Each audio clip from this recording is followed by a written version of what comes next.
What is up, everybody? Welcome to the Neon Sage podcast. Howdy.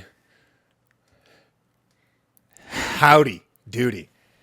So, this will be episode 15. 15. Big 1-5. Big 1-5. We wanted to, our last episode we did record technically in September, so you'll hear it first week. You should have heard it already. But we wanted to really bring a different flavor to October. I'm a huge fan of Halloween. I love Halloween. Me too. And we figure, why not? Let's just dress up a little bit. This week's a little light, right? We're going to kind of get you guys started, and then we're going to work our way up. Yep, exactly. So you get to meet me as I'm tapping into my Mexican ancestry, and I'm supposed to be a Mexican rancher, vaquero, a Mexican cowboy. That's what I am. You might find me just walking around Southern Arizona, minding my own business. But like really Southern Arizona. Yeah, like exactly. South of Tucson. Yes, exactly. Having a great time on my ranch. It's funny you say that because I'm definitely tapping into my extremely white heritage here with the old guy that tries too hard at the pickleball tennis courts. Exactly. And got the visor. We've all seen this guy too, and you look just like him. If you've played pickleball at all, you have seen this guy. Yeah, you've seen this guy. And this guy always has some kind of shitty attitude, a little bit. Terrible attitude, and he's really mean to his wife. Yes, exactly. He plays doubles with his wife and just says the most demeaning shit. You're just like, what the fuck? She misses a ball, and he goes... Exactly. Yeah, exactly. You know this guy. Exactly. You know this guy. But when he's playing with strangers, he's just kind of a pussy. But when he plays with his wife, he's giving her all the smoke. Yeah, yeah, exactly. That's funny. I'm glad you know who I am. So, how's your week been, man? Another one in the books, bro. Another week in the books. Honestly, it flew by just like all the other weeks. I'll keep it sweet and simple. But I think one of the more important things that happened to me this week was that, like I've been telling you guys, I've been watching this anime called Nana. It's a slice of life, romance, drama type of anime. And I finished the anime.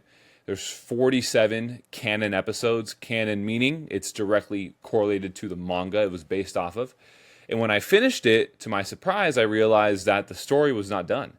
And I went to the manga and I found out that the anime only really adapted about 42 chapters of the manga, and there was about 84 chapters in total.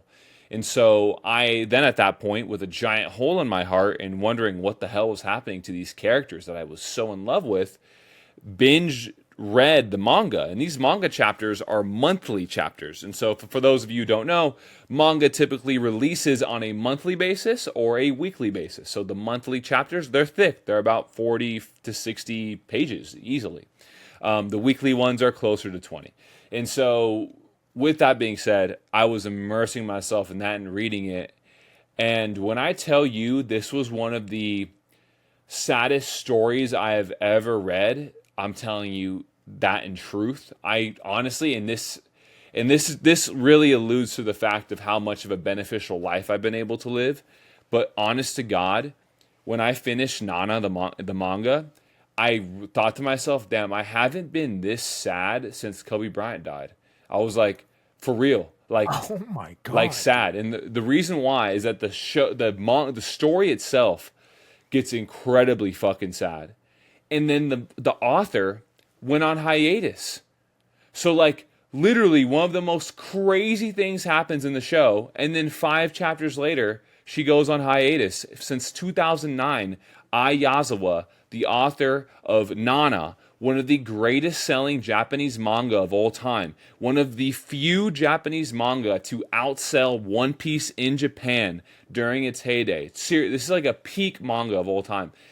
It is so good, and it was put on hiatus since 2009. We haven't gotten a chapter since. That's so funny, bro. I had no idea.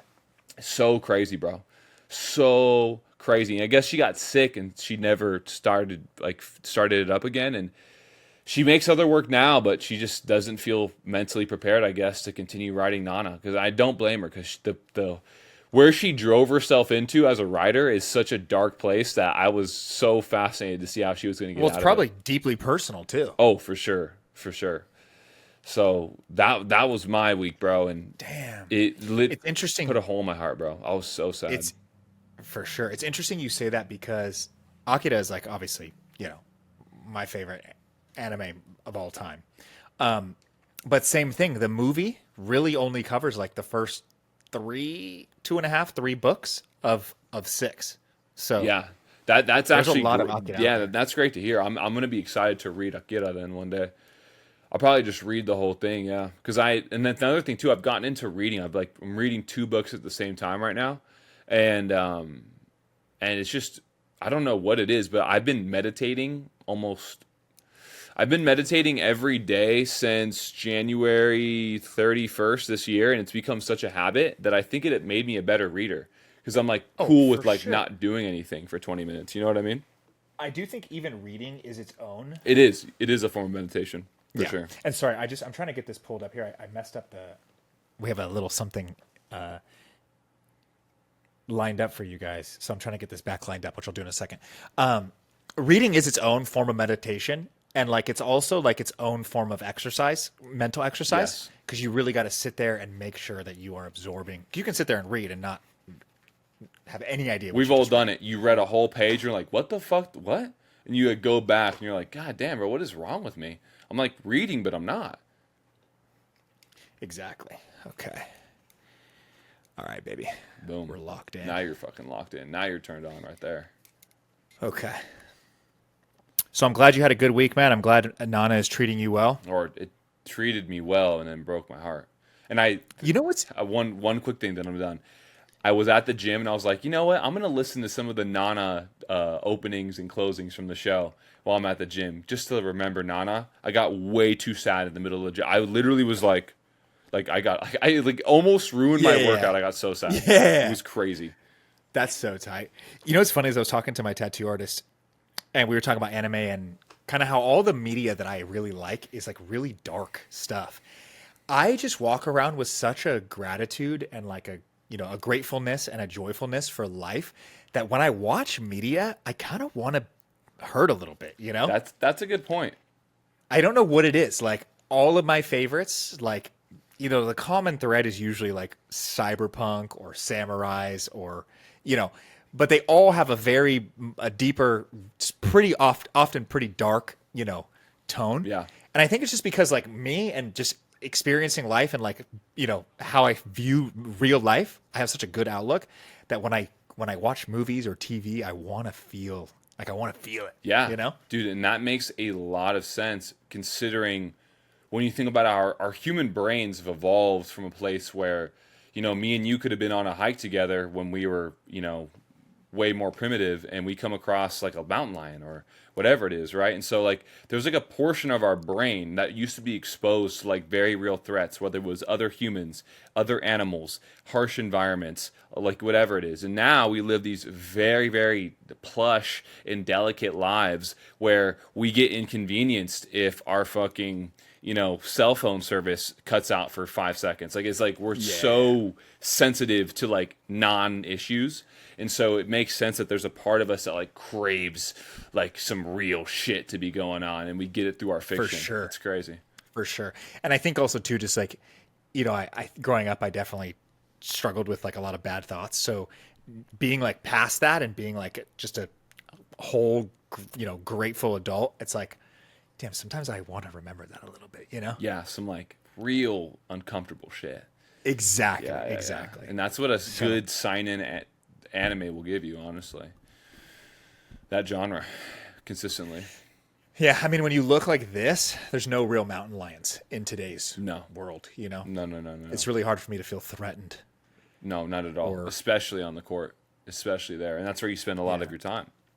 That's the new Coliseum, is the pickleball court. Exactly. There's the octagon and the pickleball court. It's really I bet you there's been some good fights on a pickleball court. probably pretty lopsided fights. But I wonder if anyone's ever used their paddle in a fight. That's interesting. Like some nasty shit. The side of the just- paddle right to the nose.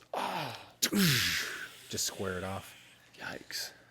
All right, so first, episode officially recorded in October, spooky season.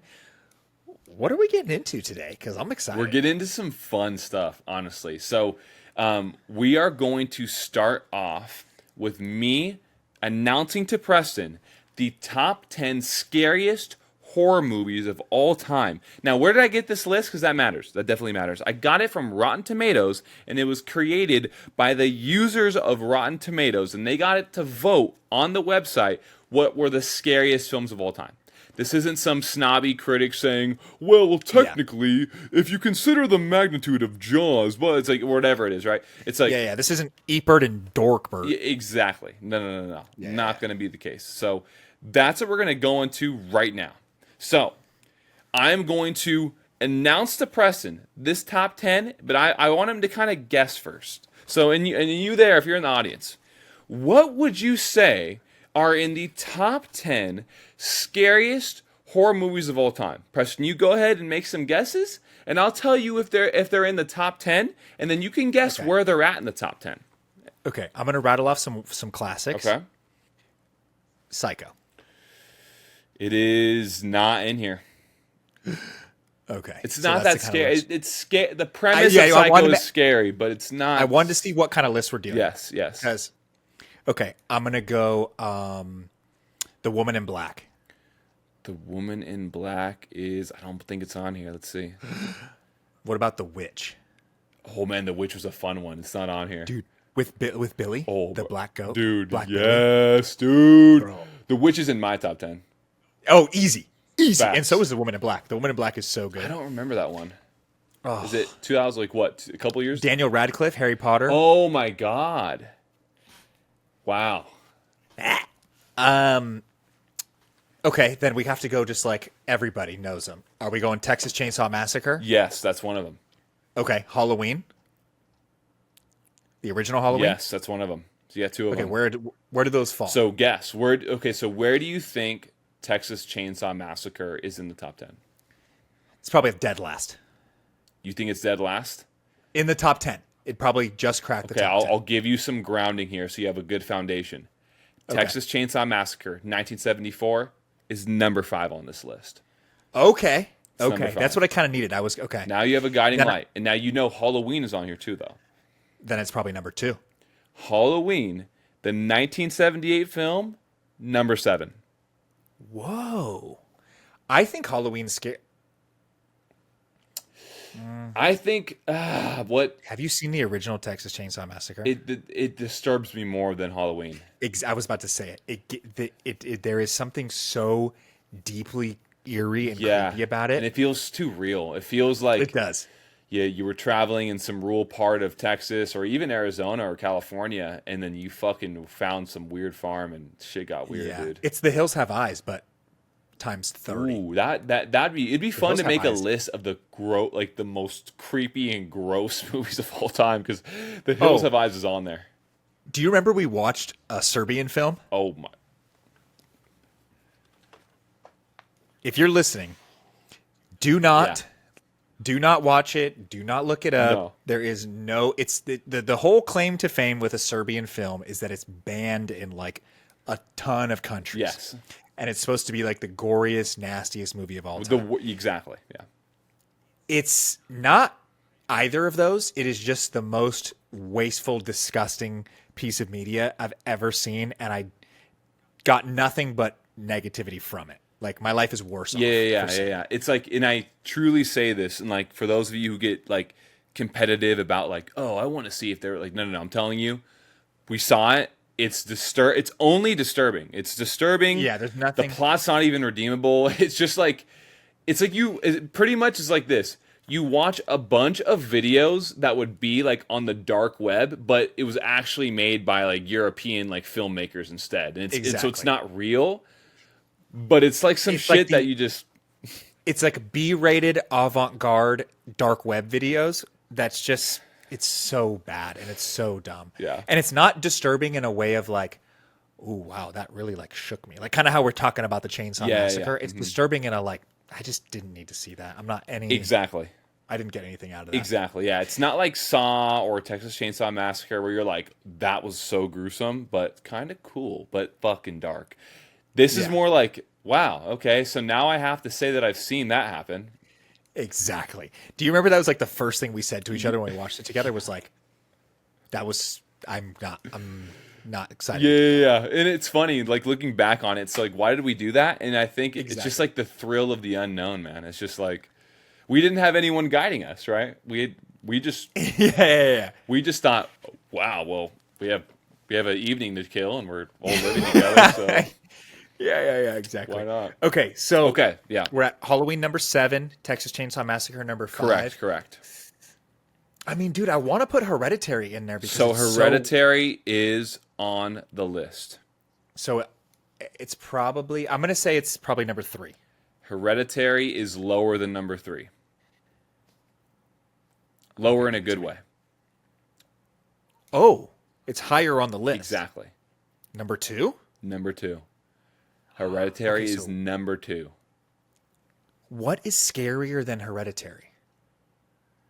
Hereditary is such a creepy movie. It's so gnarly, dude. I love the way it's So- shot. I think the way that it's shot and the way that I believe it's an Ari Aster film from Yeah. A24.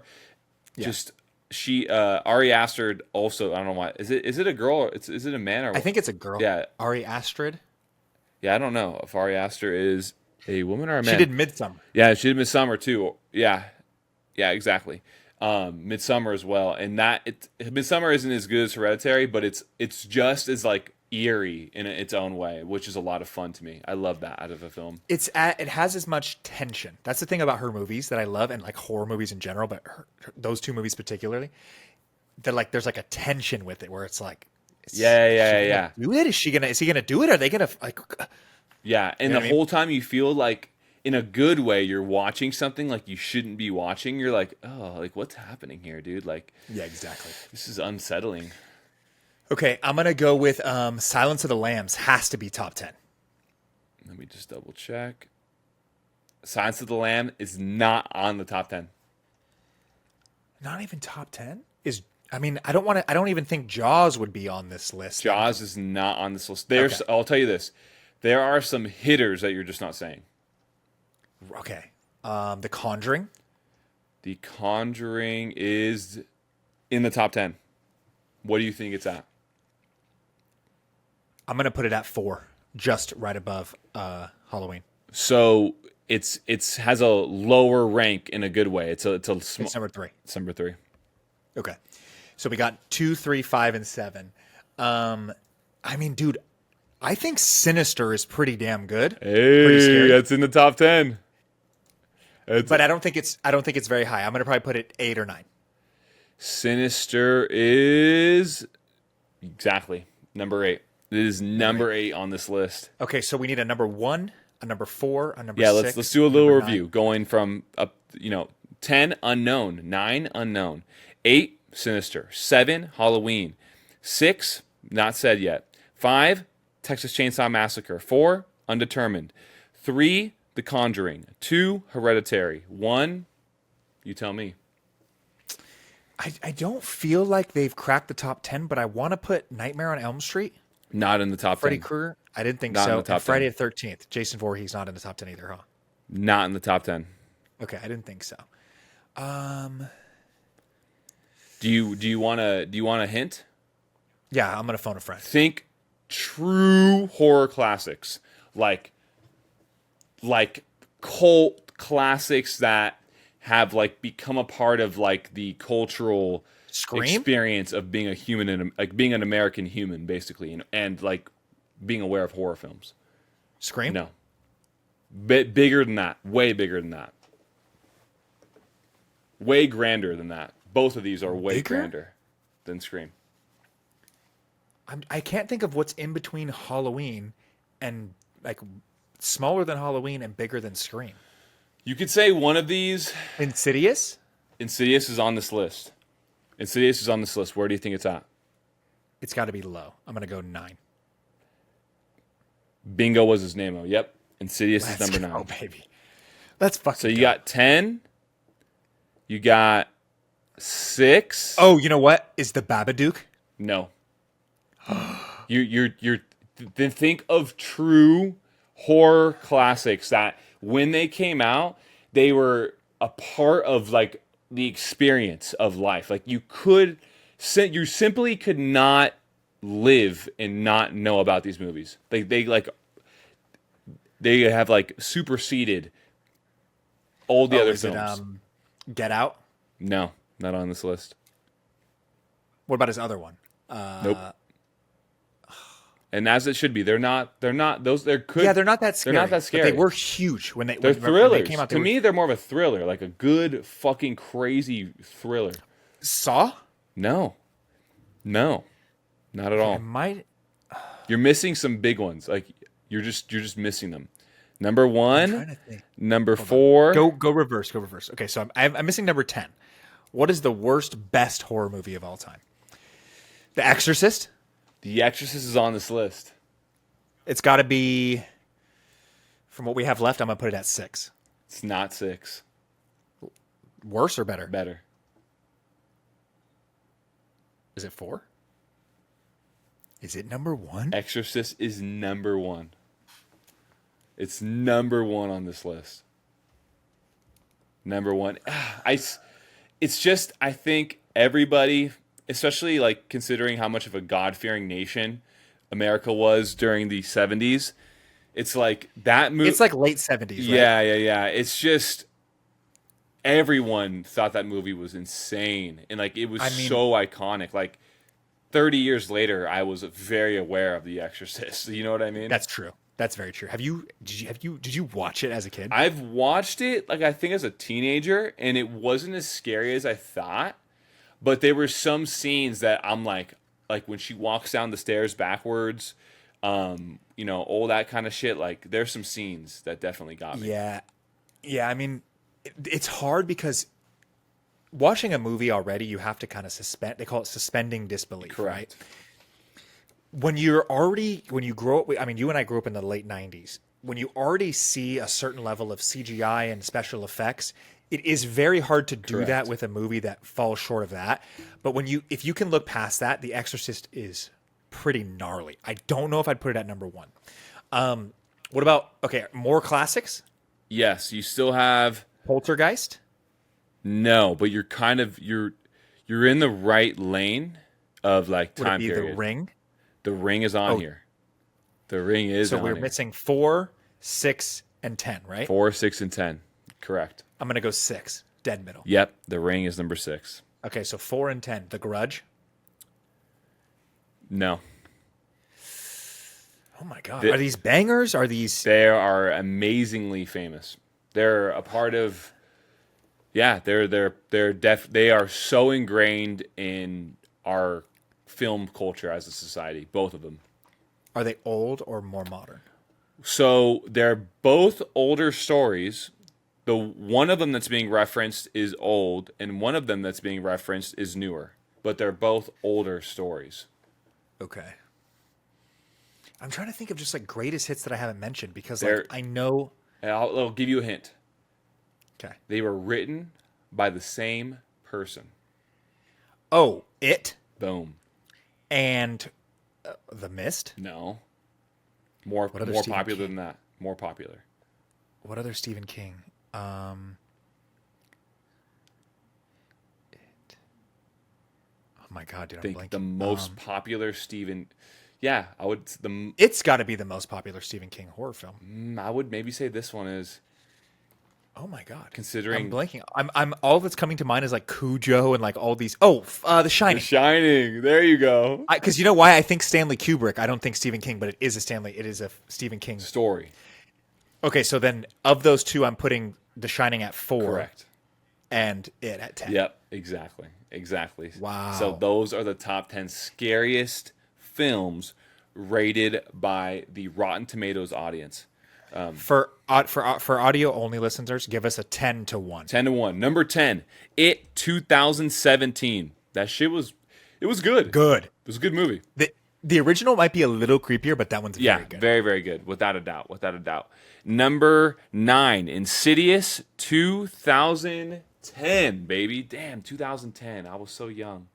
Wow, that's crazy, man. That really blows me away. Number 8, Sinister 2012. Wow, early 2010s was a spooky time to be alive, apparently. Number 7, Halloween 1978. The classic. Just a classic. 6, The Ring 2002. the movie that, dude, I never saw. I didn't see that movie until quite a few years after it came out. But when the idea of a tape, you watch a film and then someone calls you and says you're gonna be dead in 7 days, and then they crawl out of the TV, bro. Nightmare fuel. I watched that as a kid with my dad, and that shit was not fun. I think I got scared from the Scary Movie 3 that like made a parody of The Ring and poured. I got scared of that as a kid. That scared the shit out of me. Number 5, The Texas Chainsaw Massacre, 1974. Of course. The Shining, 1980. Jack Nicholson, I mean, it's just so good. It's just a peak story, honestly. All work and no play makes Jack a dull boy. Exactly. 3, The Conjuring, 2013. It felt like The Conjuring saw what Insidious did, and it said, we can do more. We can do more. And we're going to use the same male lead that you use in Insidious, and we're going to use him again. That's why I always get him mixed up, low-key. They feel like they're like cousins or brothers. Or he's like the horror movie Will Arnett. Yeah, exactly. Yeah. He goes hard in those films. Number 2, Hereditary, 2018. A must-watch. If I was going to say, out of the ones so far on this list, movies you got to like that I would want you to watch because I know it would be fascinating if you haven't watched them. I would say Hereditary just because it's so new, and it would be cool to watch if you haven't seen it. For me, that film is a little bit more avant-garde. It is a little for sure.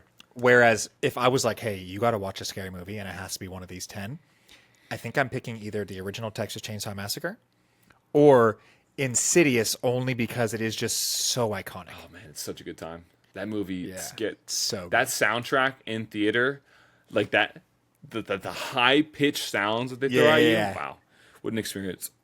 Number 1, The Exorcist, 1973, the classic. I mean, it would never be my number 1, but what was number 2? Number 2 was Hereditary. Oh, okay. Sorry, I thought we skipped it. Yeah, that's a solid. I'm cool with that. Yeah, I mean, respectable. It seems like it seems like the 70s and the 2010s are the scariest times to be alive. Everybody else in between then's been bullshit. Yeah, and it's interesting that we some of the notable ones that we left off: Freddy Krueger, Nightmare on Elm Street. You know, those are all old. Yeah, then you got Jason, Friday the 13th. Old, and they didn't even make it on here. You know what it is? I think it's like. It's because, like, if you want to, what makes those movies special is, like, that stalking presence. And I feel like, honestly, Michael Myers' Halloween, that's the scariest stalker of them all, bro. OG stalker. Oh, my God. And it's her brother. That's the OG. Oh, yeah. Oof. Two franchises that I think don't get enough credit because they got shittier.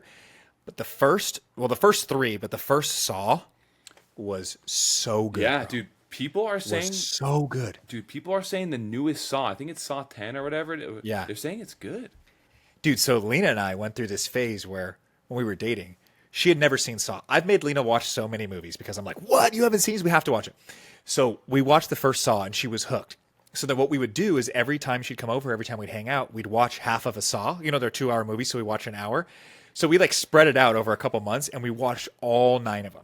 So at the time, 8. We went and saw the 9th one in theaters, probably 2 years ago now, and we'll go see the 10th one ASAP. No way. That's dude, that's beautiful. Isn't it crazy? We binged all the songs. Yeah, and it's, I'll say, once I found out that Jigsaw was way more of this mastermind, and I think one of them it was before all of the other Saws, right?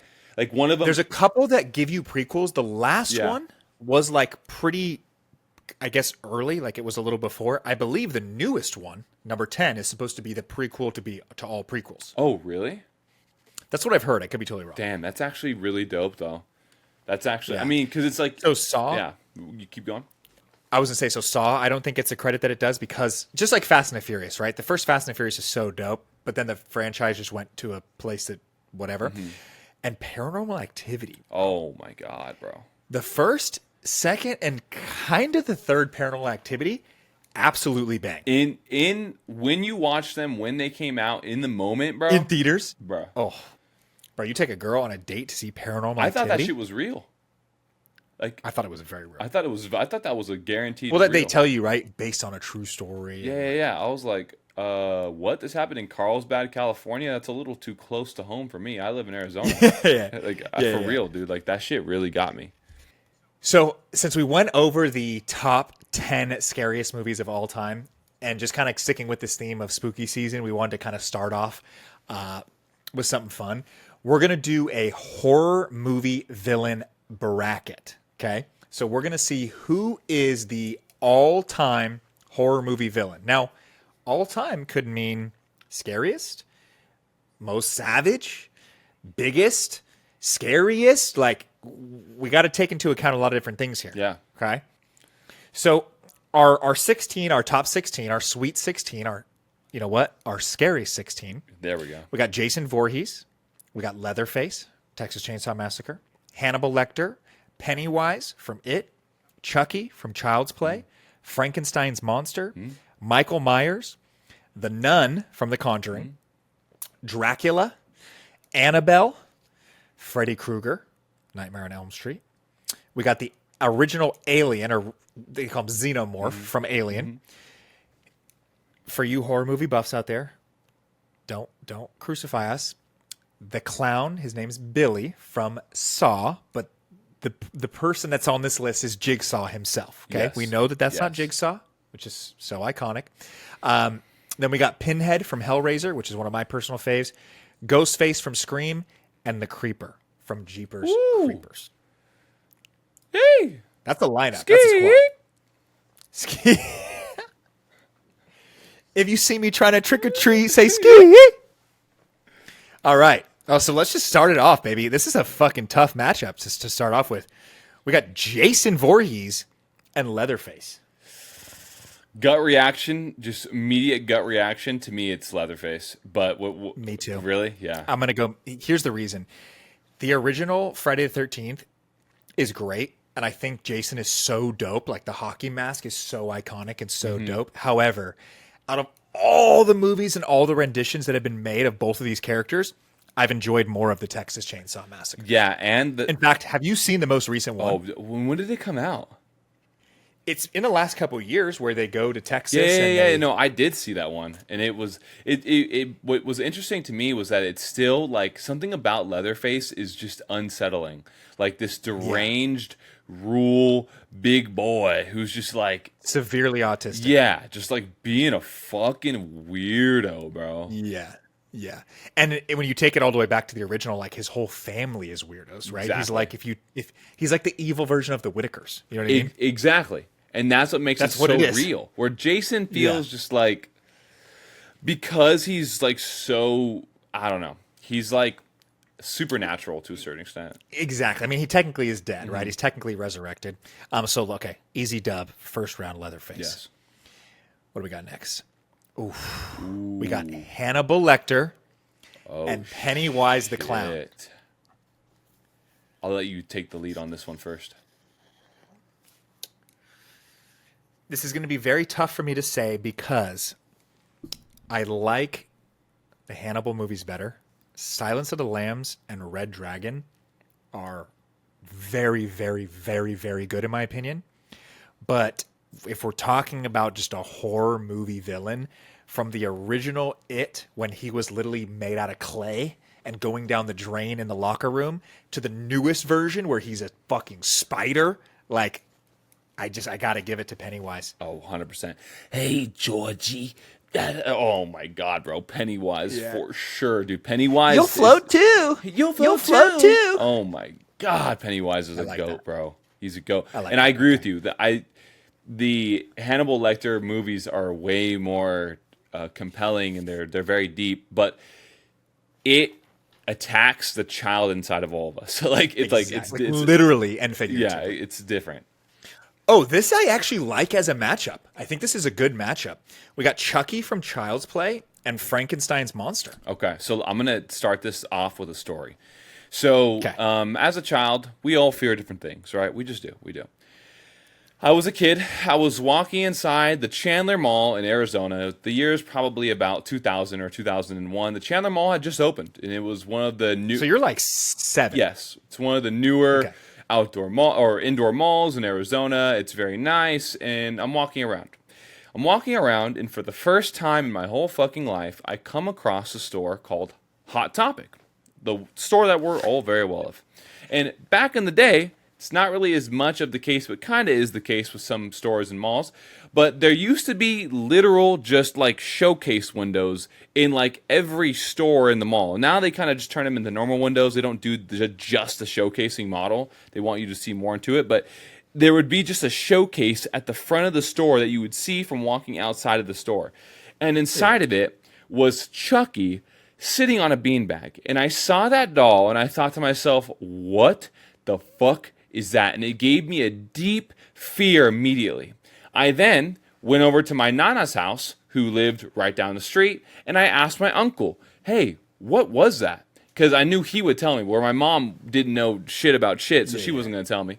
So I asked my uncle, and he loved to scare me, and he told me that Chucky was a doll that had the soul of a serial killer inside of his body, and that premise gave me such fear for the next 2 to 3 years, I was so afraid to fall asleep at night because I was convinced that Chucky was going to come into my room when I was sleeping. When I would open up my bed sheets and I would like pull them down to get myself tucked in, I would have this weird irrational fear that Chucky would climb underneath my sheets and run underneath my sheets while they were still falling down, so I couldn't see his silhouette underneath my sheets. And dude, like, it like caused so much problems for my parents. Like, so I would have to sleep with them sometimes when I got too scared about Chucky. Like, he literally haunted my childhood. Like, there's no one else on this list that actually haunted me. It was him. I mean, dude, you'll get no gripe from me, especially after that. I think Frankenstein is extremely iconic. I don't really know if I've ever really been scared of Frankenstein's monster. I'll give it to Chucky. Yeah. Your story is compelling. You sold Thank me, you, boy. bro. That was a wow. Okay, this is a good one. The OG, Michael Myers, and the Nun from The Conjuring. I'll let you have it first. Well, I'm going to quiz you a little bit. This is probably common knowledge, but do you know what or who Michael Myers' mask is? No, I don't. So the Michael Myers mask is actually a William Shatner mask.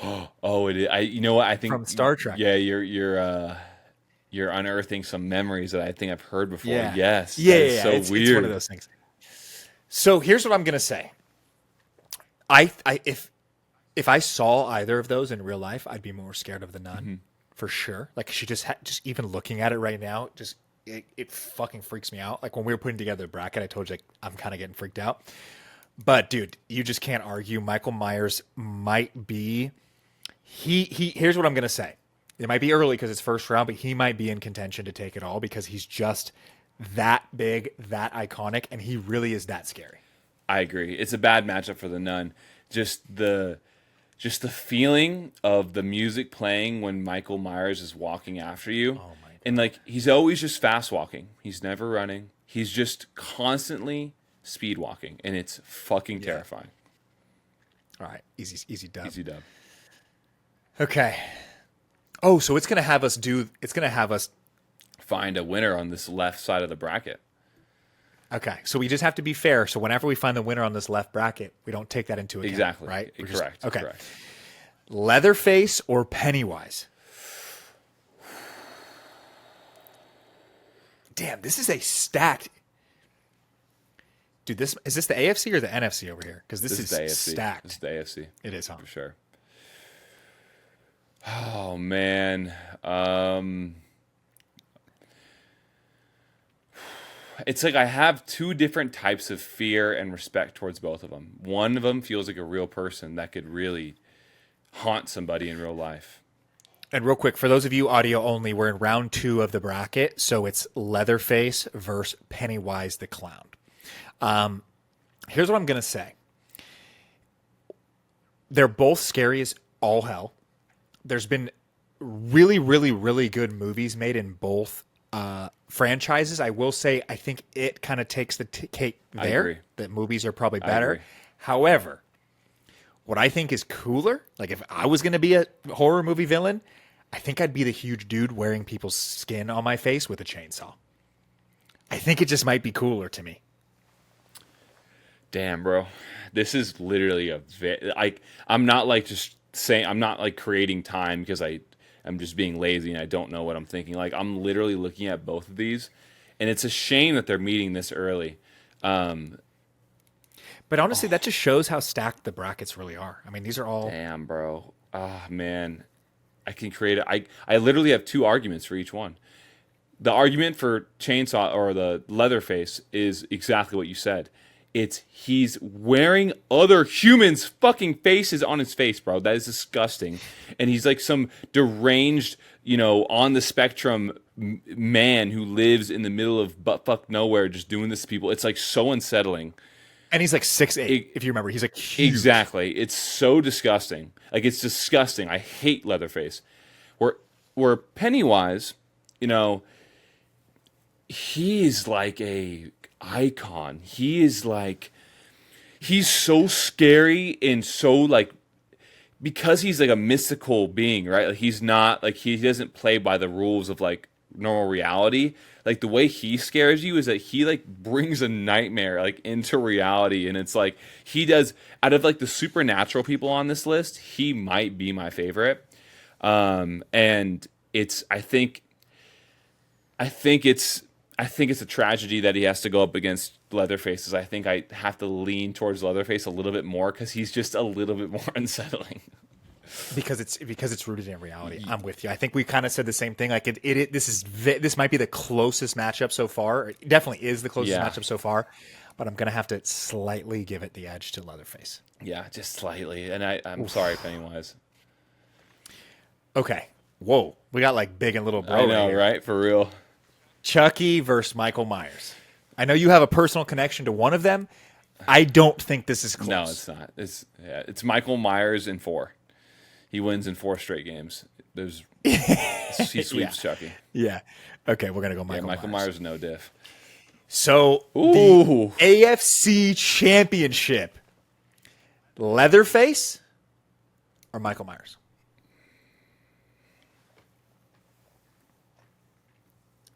Damn, bro. It's super tough because they're kind of like twins in a way, but like not. Yeah, they're cut from the same cloth. Yeah. Like, they're like deviations of like the same like nightmare. It's like we 100%. The mentally unstable. Yeah. Very physically imposing. Exactly. Serial. And like the ultimate tank too. Like, both of them, like, you can't just like, they've taken bullets, they've taken stab wounds, like yeah. Like, they're so unhinged. You know what's so crazy too about both of them is both of them have a sweet, soft affection for the female protagonist. Yeah. That's what drives them, right? Like, remember Leatherface? It was like his mom or his grandma or something, and then Michael Myers, it's his sister. Yeah, and what makes that disgusting is it feels like, I don't know, incestual. Yeah, incestuous. Yeah. It feels just kind of like, feels like they'll do some very inappropriate things. Yeah. Here's what my gut is telling me, bro. And I hope this might be controversial, but I'm going to be honest, bro. If I had to deal with either of them, I think I'm going to be more scared of Leatherface. It's funny you say that, because I'm like, if we look as like a goat, I personally feel like Michael Myers is more of a goat. I think he has better stats. I think he has better, like, just like the mystique, like the iconic nature of Michael Myers, his music. Like, he has so many like goat and like culturally relevant things going for him. But the fucking disgusting thing with Leatherface is that Leatherface is one of the few people on here that actually feels rooted in like some demented version of reality. Yeah. And because of how he goes about what he does, and like, I agree with you, bro. Leatherface is just a little bit scarier, bro. He's just a little bit scarier. I think so too. And I just think the imagery, the apron, the fucking skin mask. There is something about no, you're right. And think about it like this: in every haunted house, there is a Leatherface waiting for you at the end Oh, with the for sure. chainsaw. Like it's because it's that like much of like it.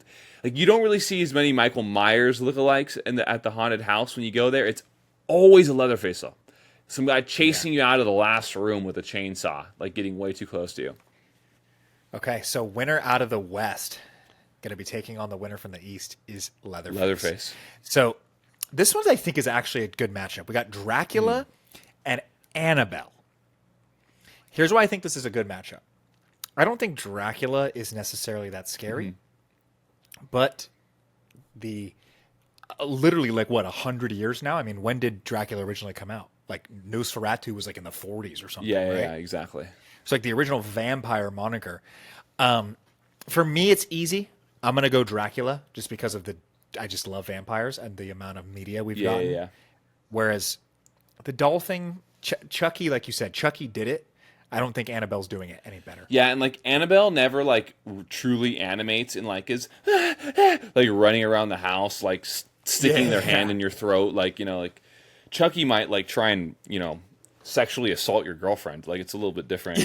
Yeah, he's like a perv. Dude. Yeah, yeah, exactly. Yeah, so I agree. Dracula wins very low diff. He just walks through Annabelle for me. We're going Freddy Krueger, so Friday the 13th, or I'm sorry, Nightmare on Elm Street, versus Alien, the xenomorph from Alien. Okay. Here's the thing. I always considered Alien more of like a thriller because it is rooted in, it's heavily sci-fi. It is definitely scary as fuck, like the face eaters, right? Or the brain eaters, the ones that jump on your face. And like Alien itself is super scary, but obviously a burn victim that shows up in your nightmares and you can be killed in real life is just, I'm giving it to Freddy. Yeah, I definitely hear you there. I hear you. But I think personally, there's something about Alien that like I think is like the Alien was the first alien. Yeah, Alien was like the first alien like I met in film, pretty much, at a young age. And I agree with you. I always thought Alien looked really cool. Like I thought Alien looked like the xenomorph just looked sick. I liked the way it looked. Like if I could have bought like a figurine, like if my mom would have bought me one, I probably would have bought it and played with it. Like you know what I mean? And I think here's what I say. Ultimately, I'm going to agree with you. Freddy Krueger moves on. But what I'll say is what I love about Alien is that it like paints this picture that like what if like we met another species and they were just really hunting us like this mercilessly. Like oh. Yeah. Like what if we asked a question that we really didn't want the answer to? Like what if we went out exploring and we found out that they're not tight? Yeah, exactly. And but Alien is the fear that I have for Alien is similar to the fear that I have of a bear or a tiger or a lion. Like I fear them all. Like you know what I mean? But the idea of Freddy Krueger is just so iconic, and he has to move on. Okay. I actually dig this matchup. Oh wow. Again, we know it's Billy the Puppet, but we're going Jigsaw from the Saw franchise versus Pinhead from Hellraiser. Now, for me, it's close, but not that close. I do think the first couple, like we talked about, the first few Saw movies are actually such good thrillers. They're such good horror movies. Jigsaw is obviously a evil mastermind, evil genius. Pinhead is dope because that was when you have the Chucky, you have the Chucky story. For me, that was Pinhead. For me, it was like, whoa. When I was a kid, I was like, who is this guy? What is this? And then when I got to watch Hellraiser in like my early teens, and I was like, holy shit, this is gnarly. Like it's so dark, dude. Like he's essentially like a demon interdimensional like torture specialist. Like that's his whole thing is that like he gets unleashed and his literally what his job is just to torture us for eternity. Like that's his whole thing. So I want to hear your thoughts and I'll give you my verdict. So and I'm not saying like I'm an aspiring serial killer in any way, but like over time Jigsaw became more of a empathetic person and more of like a cooler guy. Sure. And like obviously I don't agree with his methods. I think he's insane. But when you start to watch the Saw films, you start to see there's a silver lining into what Jigsaw is trying to get people to understand, and he's holding society accountable, and in a really fucking dark way. So with that being said, Jigsaw from the first Saw on, to me, became more of like an interesting, relatable, dark, insane character that I kind of liked and respected in a way. Almost like a horror film Robin Hood. Yeah, like the worst. Yeah, exactly. Yeah, like a Robin Hood who just like went way too like off the shits, like on his own stuff. So with that being said, Pinhead from Hellraiser, without a doubt, moves on. Wow. I like that. It's just Jigsaw is just not scary. Closing out the first round of the East. This is a good matchup, I think. It's weak, but it's a good matchup. We got Ghostface from Scream and the Creeper from Jeepers Creepers. So I'll start this one with a story again. Ghostface, I always thought was kind of cool looking because that mask is just dope. It's just dope imagery. It's so sick, right? And then one of my favorite parody movies of all time. No, my favorite parody movie of all time is Scary Movie 1. And that movie just made it just like all of the mystique and like scariness that Ghostface had, it took it away. Like in a way, like you understand Ghostface is just a man. Where the Creeper from Jeepers Creepers, holy shit, the first time I watched that as a kid, I'll never forget it. I begged my mom to let me rent it from Blockbuster. I came home. It was a Friday. We went to Blockbuster right after school, and I watched that shit by myself because my siblings were too young to watch it. I watched it by myself in my game room with the lights off on my Xbox and sat there with my fucking mind blown when I got to the ending and I just saw what happened to Justin Long, and I was like so. Like, just the whole idea of when they encounter the Creeper's lair, when they walk inside of it, like, oh, bro, the Creeper is just, oh, man, he's like the perfect character from, like, the creepiest story you ever heard at the campfire, or, like, something. Like, he's just, like... Well, that's what he is. He like, what is he? It comes back, like, every 20 or 23 years or something like that. And then the song, Jeepers, Creepers, where'd you get those Creepers? Oh, man, just the whole thing, dude. No, I think you said it so perfectly. Scream may have been scary when it first came out, but because you and I grew up on the scary movies at the same time, it's very hard to view it the same way. Yeah. All right, we'll give it to the Creeper. Okay, so second round of the East, Dracula versus Freddy Krueger. I'll let you have it first. Again, I think Dracula is just kind of... The thing is, the media associated with Dracula is dope, but I think it's... The actual... Like, my favorite vampire movie of all time is Blade. That has nothing to do with Dracula, but it's still... Yeah, minus Twilight. The same lineage. No, say Cat. That's funny.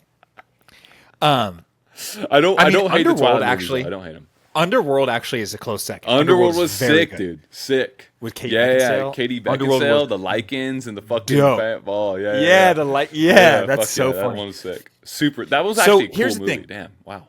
Oh, so sick. That's another one of those movies that Lena had never seen. I made her watch all three. Yeah. Damn. Wow. Again, Dracula's so iconic, and I love vampires, but I just think that as an actual horror film villain, I'm gonna have to give this one to Freddy. Yeah, vampire's more of a, or Dracula is more of like a, I don't know. He's just too cool. Like, sadly, he's just too cool. Yeah. Okay, so closing out the second round, Pinhead and the Creeper. I actually love this matchup because one, they're both supernatural, right? And then two, they're like different versions of like scary stories, like so different. Like one of them literally comes from a multi-dimensional version of hell and spawns on Earth and tortures people. And then the other one is just this hideous monster that does the most unseen things to human beings once every 20 years. It's like they're kind of similar in some ways. Here's what I'm gonna say. I'm gonna give you the ultimate choice on this one because for me as a kid, Pinhead was fucking scary. Like Pinhead was dope imagery. Like it actually scared me. The movies don't really hold up that well just because it's like essentially like kind of B-rated horror where the effects aren't that great anymore. But I'm gonna default this one to you. This is tough. This is Wow, I actually appreciate and like that it is tough. It's closer than I thought it was going to be for you. I'll say this. Okay.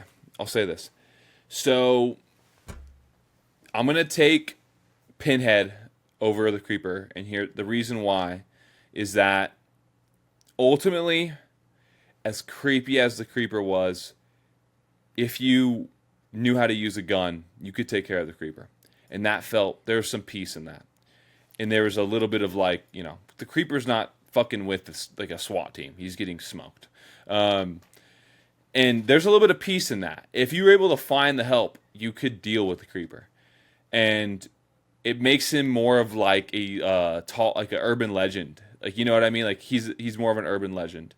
And I love that. I love the aspect of like a Mothman, a Chupacabra, the fucking Creeper, like whatever, Bigfoot. Like it feels more like that. And I love that. With that being said, Pinhead probably has one of the most iconic aesthetics in the history of horror films. And understanding what he is, he's like a literal, I appreciate he's a that. deity. You know what I mean? Like he's he's just different, dude. There's not many of them. What's funny is I actually was going to default to you because I thought it was going to go the other way. I thought that I was going to be overselling Pinhead. So I'm so glad. Okay. Michael, Freddy Krueger, or Pinhead. I don't think this needs a lot of debate just because of everything that was just said. I'm going to say on to the championship round based on iconic imagery and just the feeling I get about, like you said, kind of what it would take to overcome. I'm going Pinhead. Yeah, I agree with you. Pinhead feels much more intimidating. Freddy Krueger, I fucking don't like Freddy Krueger, man. Like, I mean, if we're being honest, the movies that I've snuck seen, his way into that high in the bracket. He's lucky he got those matchups, honestly. and essentially the solve for Freddy Krueger is don't be scared. You know what I mean? Like, remember, these are just dreams. Yeah, you know what I mean? Exactly. Like, fuck you, Freddy Krueger. But Okay, like, if cool. Freddy Krueger would have like found himself against like Pennywise or Michael Myers or fucking, He's who's a team that usually makes it out of the AFC or the NFC and has no business doing it. As of recently, damn, the NFC's been kind of inconsistent in the NFL for a little bit. Like, it's just been different that's teams. true. But yeah, Yeah. I get what you mean. Yeah. Okay, I'm gonna give this one to Pinhead. Easy money. Okay. The final matchup, the championship. Let me see if this will pop back up. There we go. So we gave that to Pinhead. We gave that to Pinhead. And here we go. Bracket fights championship, the Neon Sage horror villain bracket comes down to these two goats in their own right. Absolute goats in their own right. Leatherface from Texas Chainsaw Massacre, Hi. or Pinhead, most notably from Hellraiser. I'm going to let you take it away, brother. So, what's interesting about this is I'm like shocked to see how this turned out in a certain way, because if you would have told me previously, like before, like you put the pen to the paper, you put them all out there on a sheet, and you look and you try and figure out and you deliberate who is the GOAT, who is the scariest out of all of these, scary movie villains or whatever you want to call them. And what I've realized is that although Pinhead is way more powerful, right? And like the idea of that kind of being in like you and coming into contact with it would be definitely probably worse than dealing with Leatherface to a certain For extent. sure. There's just something that really puts a chill down my spine that I could be driving through a rural part of the United States, get a flat tire on the wrong rural road at the wrong time of night, and I see a farmhouse off in the distance, and I walk up to it, and I get myself into that can of worms with that motherfucker. It feels real. It feels like a real fear. And dealing with somebody like Leatherface, who's so mentally deranged and sick in the head, and just the idea of him, man, like, bro, like, to me, like, I can't believe it, but he really is the scariest motherfucker on here to a certain extent. Like, it really, you tell me what do you think? How do you compute this?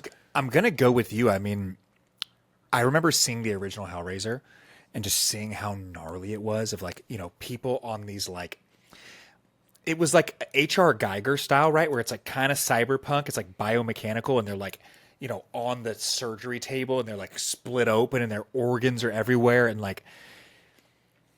But at the end of the day, bro, you hit it on the head. Like, there's a 0% chance that I ever run into Pinhead.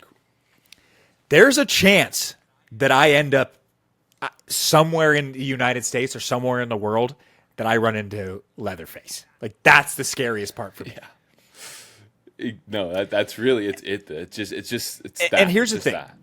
Before we crown the champion, I do want to point out, we've 100% randomized the seating. Really, if you switch a few around, right? Like if we take, let's say, Jigsaw and switch him with, the Nun, and we take Ghostface and switch him with maybe it kind of was the supernatural versus the human bracket, right? Yeah. So it actually kind of worked out that Pinhead is the scariest of the supernatural and Leatherface is the scariest of reality. And I just think this comes down to reality is always going to be more scary than the supernatural. Yeah. So I'm going to have to say our champion, our GOAT, the scariest and best horror villain of all time is Leatherface. Yeah, I absolutely agree. And I think that it's almost poetic in nature in terms of like how that kind of manifested itself. And it's interesting, like you said it, the reality version of horror ended up superseding the paranormal.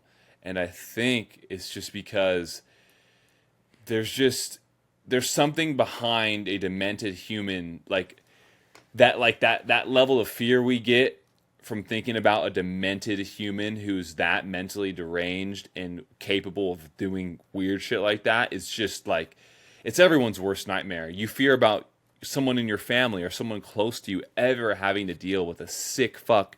And then the fact that this is based loosely on a true story. And you know what I mean? Like, loosely, like it wasn't born purely out of imagination. Like, this is kind of like some real shit.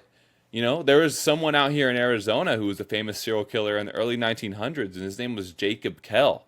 And he was a big farm boy. Same thing. He was just a serial killer, like a fucking weirdo. And shit. And he wasn't like Leatherface. I don't think he was wearing people's skin. But it's just like, this is a real like issue, or it was. With rural America for a period of time. And yeah, I agree. Yeah. I mean, if we're being honest though, when it comes to areas in the US, I think Southern California still is the GOAT for serial killers. I mean, we got Richard Ramirez, we got the Night Stalker. I'm going to go California. We got the Night Stalker. San Francisco, we got the Zodiac Killer.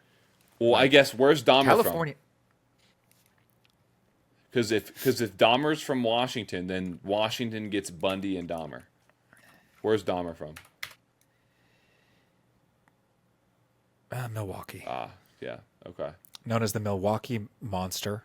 Yeah, I mean, considering the population and of California, like, it's probably going to win. And the different types of environments, right? Because like so much of the IE is just like farmland Arizona and like farmland Texas. Ted Bundy's from... they're putting Ted Bundy as... the thing is Ted Bundy was multi-state. All right, let's not get off topic. We'll save that for another episode. Scariest horror villains of all time. Leatherface, number one. Leatherface is our GOAT. Let us know what you guys thought. Let us know who your number one is, what your scariest film is of all time. We love spooky season, so the content's getting better. The costumes are going to get wilder, and I'm excited. Absolutely. I appreciate every single one of you. Go do me a favor. Go watch a scary movie in the next week or two, and let us know what you thought of it, or one of the ones that we talked about today. If you hadn't seen them, go watch one of those, or put us onto a movie that we didn't talk about today. If you think we haven't seen it, I would love to be put on to So something. put us onto a movie, but I do want to close the episode on this, Sebastian. I want you to recommend a scary movie that our listeners could watch. I would say, without a doubt, one that you probably haven't seen. A scary movie that I would recommend would be a movie called It Follows. Came out, I think, 2016, 2015, around there. The premise is incredibly weird. It's the idea of, if you have sex with somebody who has this curse, then all of a sudden, this supernatural like entity that looks like a human just follows you forever, and it's just walking, and it will take the face of your mother, your friend, whoever, and it's just always following you, and you can just run away, but it just keeps on walking right after you, and you have to keep on running, and the only way you can get rid of this entity is to fuck somebody else and pass the curse on to them. It's a crazy movie. So I'm going to watch yours. I'm going to watch that because I haven't seen it, and I want our audience to watch it. I want you to watch this movie because I've told you about it before. Okay. The English, it's technically a foreign film. The English translation, or the English version, is called Good Night, Mommy. The actual title is called Ich Say. I think it's Ich Say. I don't want to give you any plot points because it is just such an amazing thriller. There's two versions. They remade it like a year ago. That one sucks. Go watch the older one. It's not that much older. It's like mid 2000s, I think. It's like not that old of a movie. I think it's on streaming services. Find it. It's called Ich Say or Good Night, Mommy. Make sure you watch the older one. Let's look up what year that one came out, actually. I have it pulled up here. The two blonde boys. Yeah. What year? Yeah, 2014. So watch the 2014. It's a German movie. In German, it's Ich Say, but it's called Good Night, Mommy. Watch the 2014 one. Oh, it's so Deal. good. I'll watch it. It's so good. I'll watch it. All right. It Follows.